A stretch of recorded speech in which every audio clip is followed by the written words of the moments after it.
Hello students, so we are back again to our topic negative feedback technique in amplifiers.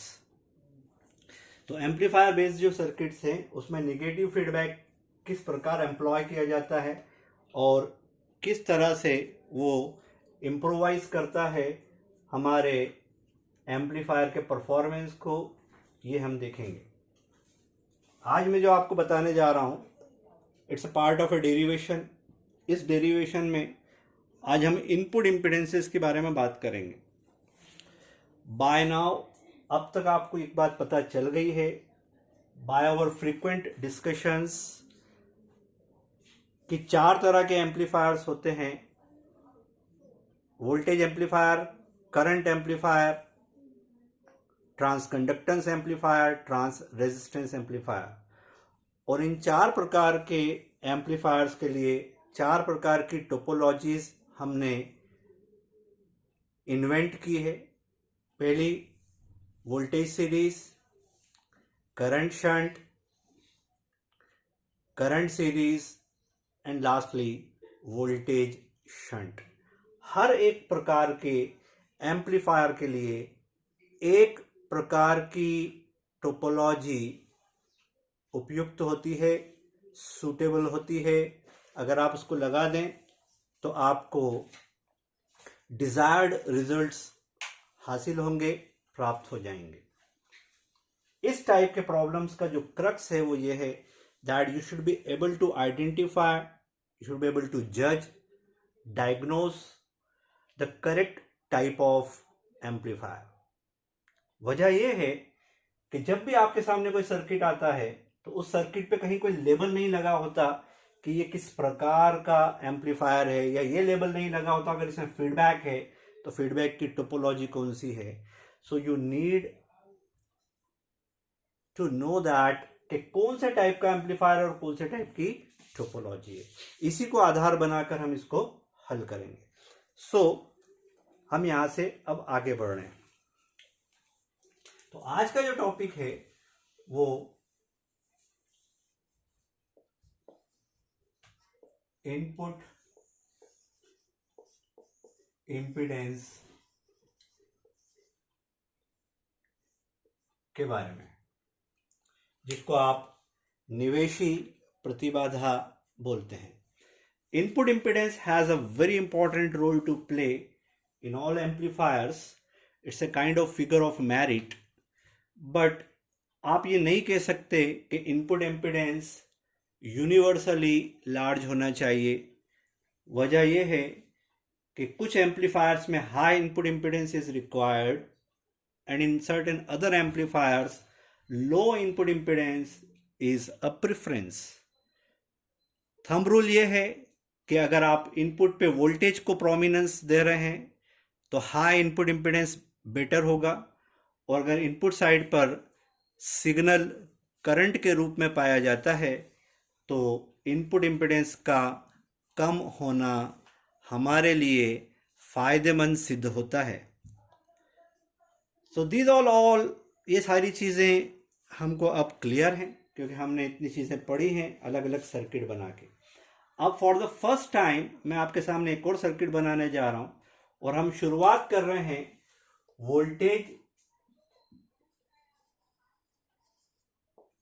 Series topology से, यानी output पर voltage, input पर voltage की mixing. तो voltage को sample किया और वोल्टेज को ही मिक्स किया। तो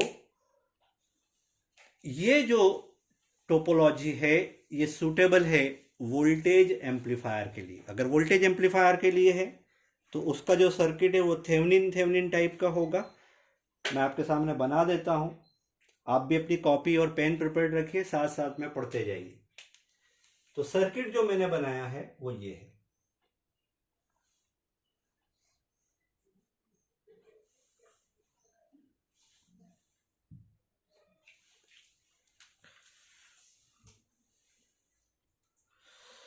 So you can see the circuit.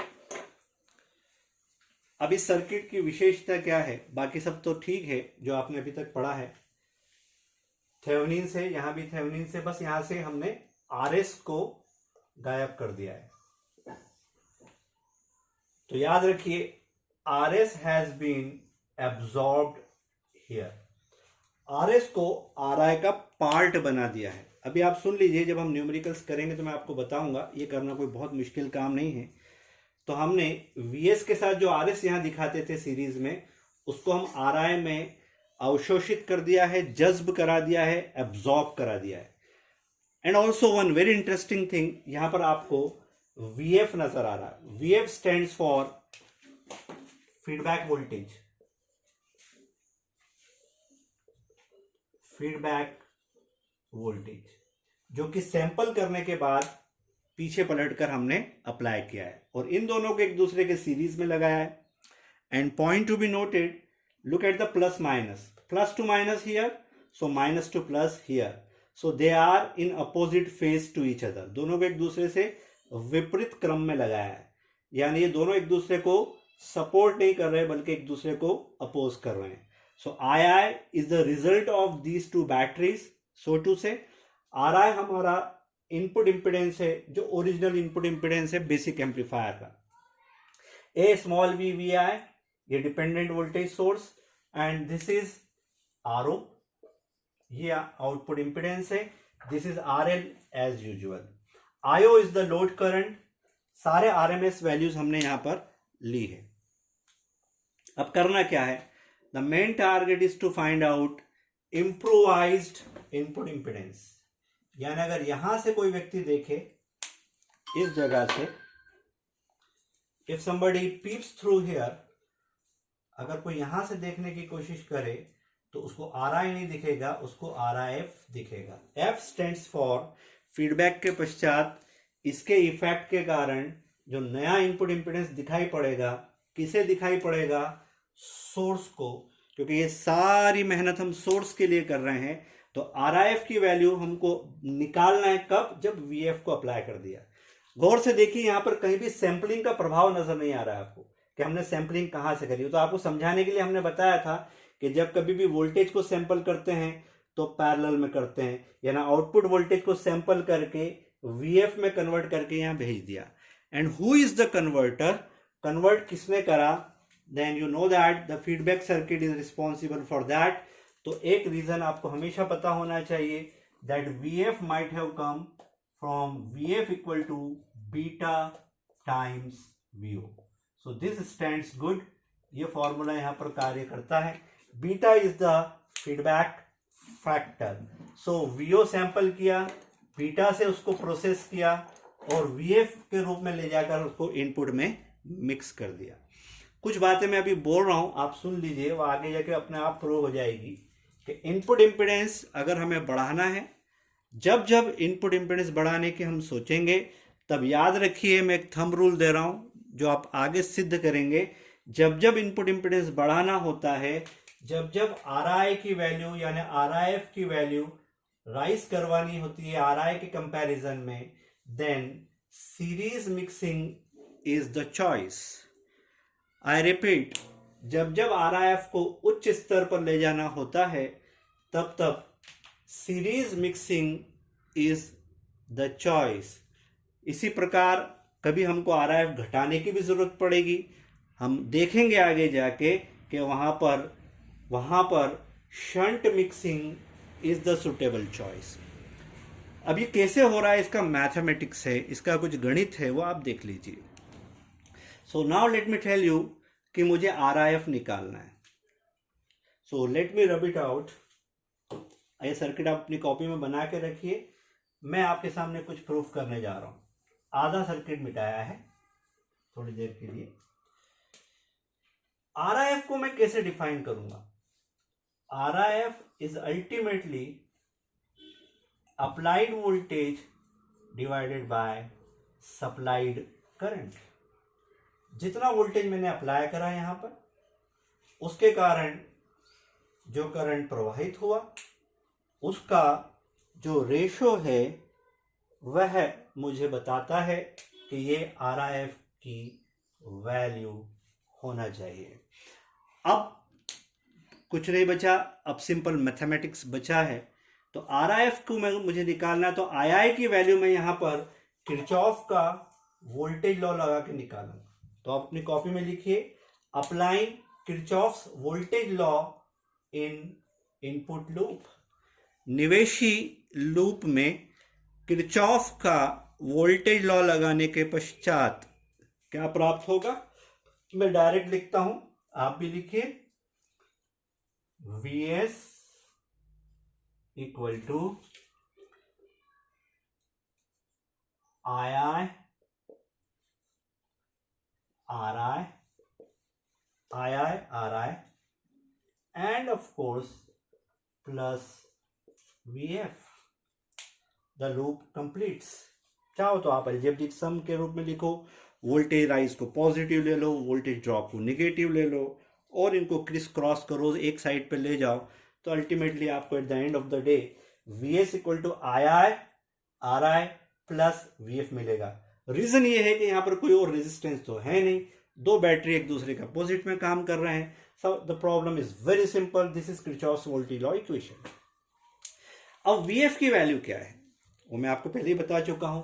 VF की value ultimately beta times VO है।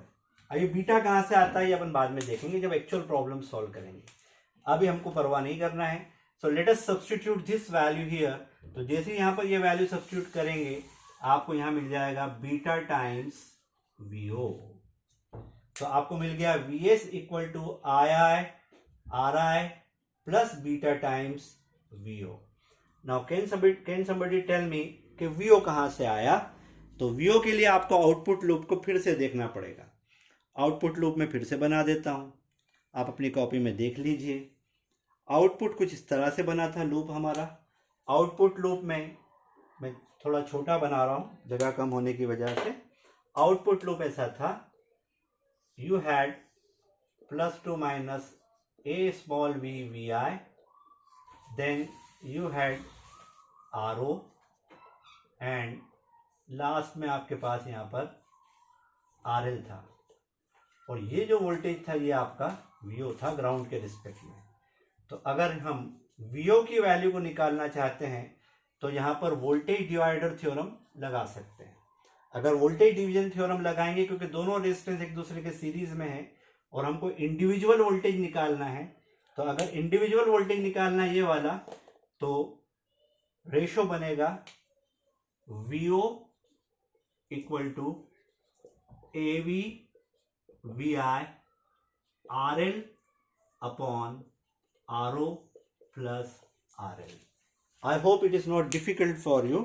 जिन्होंने पिछली क्लासेस भी ध्यान से पढ़ी है उनके लिए कोई बहुत मुश्किल काम नहीं है। तो VO equal to AV VI total applied voltage, RL voltage divides in the direct ratio divided by RO plus RL। You should be well conversed with all these things। इन चीजों के लिए आपको बहुत अच्छे से सीख लेना चाहिए, current division theorem, voltage division theorem and other things. VF की वैल्यू हम यहां रख सकते हैं, VO की वैल्यू यहां रख सकते हैं। जैसे ही VO की वैल्यू यहां रखेंगे आपको क्या मिलेगा, थोड़ा सा यहां पे जगह बना लेते हैं। जैसे आप ऐसा करेंगे आपको प्राप्ति होगी, हासिल होगा क्या, Vs equal to II RI plus beta, और VO के स्थान पे डाल देंगे AV स्मॉल वाला, बी केयरफुल, RL को इसके पास लिखा, RO प्लस RL को अपॉन में लिखा, and of course VI this one. ये आपका बन गया। तो जब हमने VO की वैल्यू रखी तो ये मिल गया। अब देखिए VI को हम क्या कह सकते हैं, what can you call VI? Again input circuit देखिए, इनपुट सर्किट पे क्या क्या था, इनपुट सर्किट पे आपके पास यहां पर Vs था, यहां पर RI था, यहां पर -2 प्लस VF था, इसमें से जाने वाला करंट II था और ये वोल्टेज VI था। तो VI की वैल्यू ओम्स लॉ से II मल्टीप्लाइड बाय RI होगी। So this is self evident. अगर ये सही है तो हम ये वैल्यू उठाकर यहां एक बार और रख सकते हैं। तो जैसे हम ये वैल्यू यहां रखेंगे, this equation will become something like this. यहां पर आ जाएगा RI और साथ में आ जाएगा II। फायदा क्या हुआ? सब दूर से II कॉमन निकल रहा है और II को हम दूसरी तरफ ले जा सकते हैं। अगर हम II को दूसरी तरफ ले जाएंगे तो हमको प्राप्ति होगी,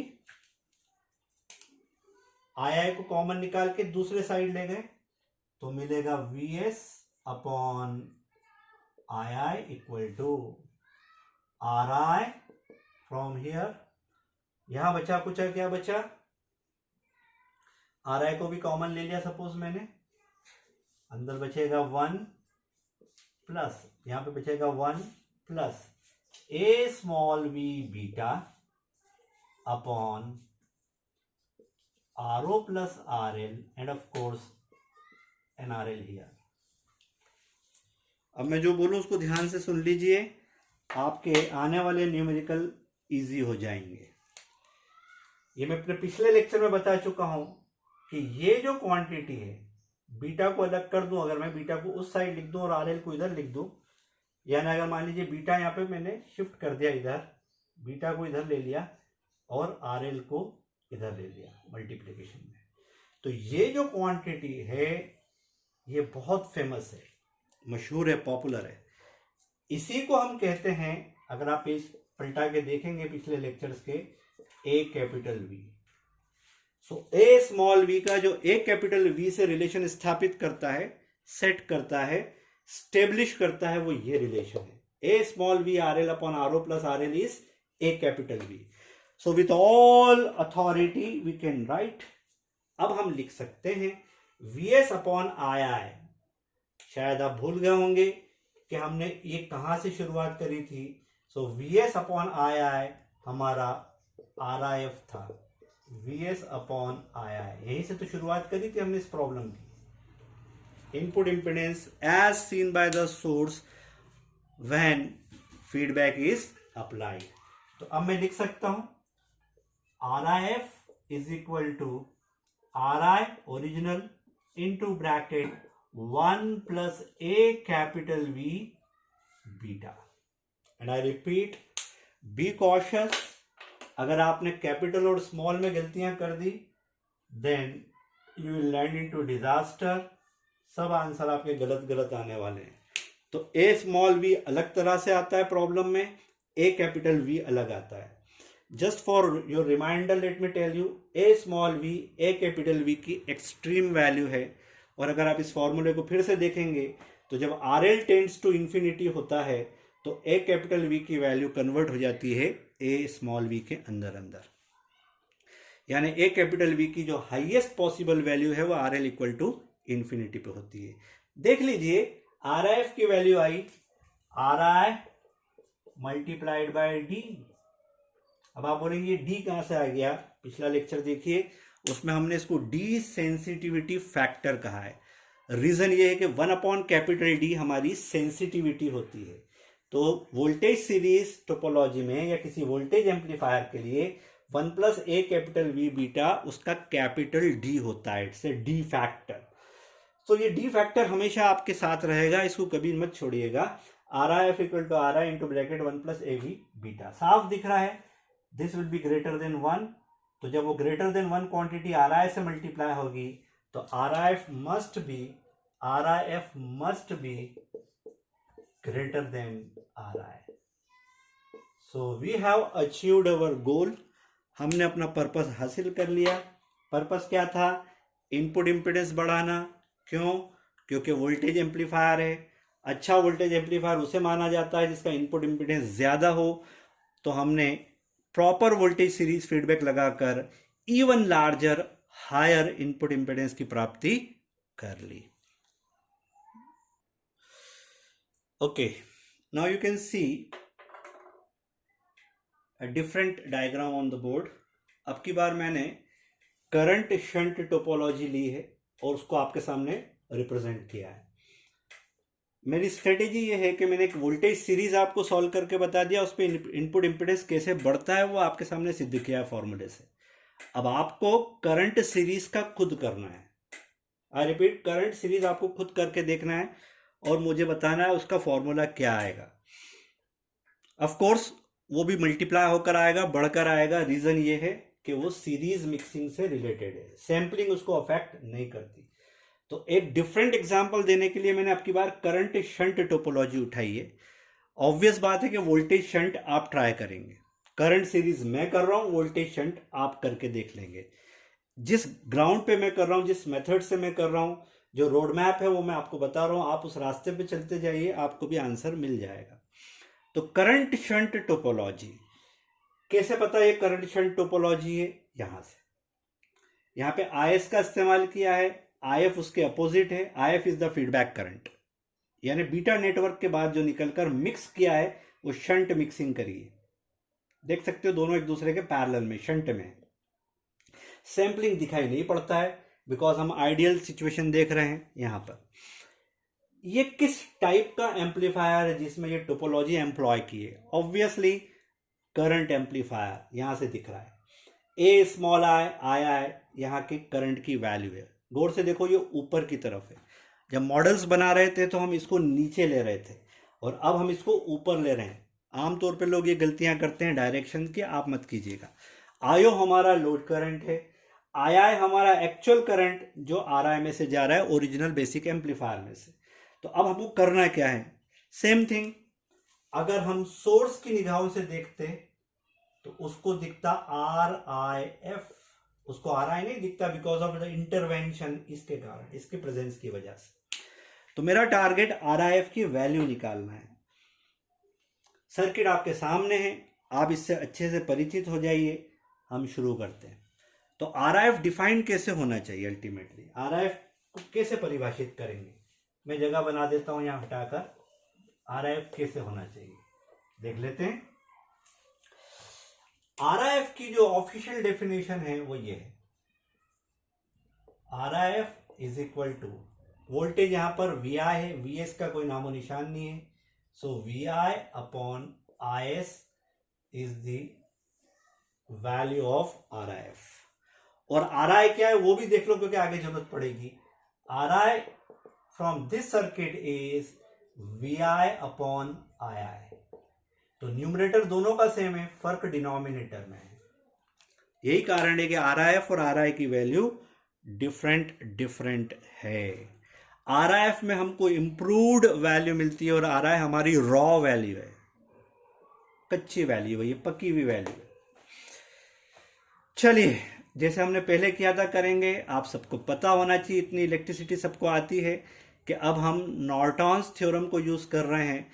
तो अब हम लूप एनालिसिस के बजाय नोडल एनालिसिस ज्यादा करते हुए नजर आएंगे. मैं याद दिला दूं, IF की वैल्यू क्या होना चाहिए यहां पे? IF क्योंकि फीडबैक करंट है तो IF अब की बार होना चाहिए equal to beta times IO. यानी आउटपुट पे करंट को सैंपल करा, करंट शंट टोपोलॉजी है इस कारण, और करंट को जब बीटा फैक्टर से मल्टीप्लाई करा तो IF के रूप में एक नई वैल्यू प्राप्त हुई, हासिल हुई, उसको यहां लाकर शंटिंग में मिक्स कर दिया. तो ये वैल्यू सब आपके साथ होना चाहिए.